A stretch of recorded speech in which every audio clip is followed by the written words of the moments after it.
Now let's talk about the cryptocurrency that you're getting paid on Steemit, because there's different types of currencies on there. The first one is Steem, which is spelled in all uppercase letters, and it's your liquid currency. It's what you can convert into Bitcoin and then into US dollars. Okay, and then there's a second type of currency called Steem Power.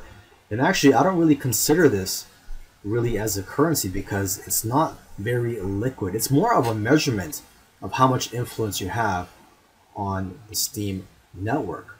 So for example, if you were to upvote somebody's post, your upvote will carry more weight than somebody else's upvote who has less Steem power than you.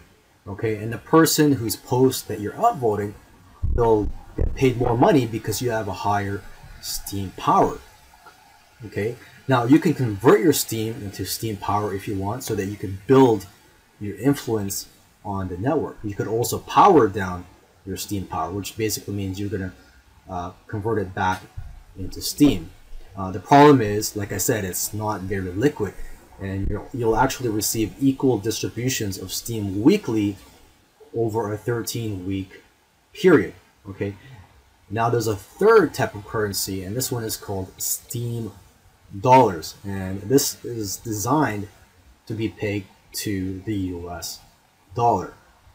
Now both Steem and Steem dollars are traded on the exchange as different currencies, and they are both your liquid amounts. So Steem dollars is also a liquid currency just like Steem.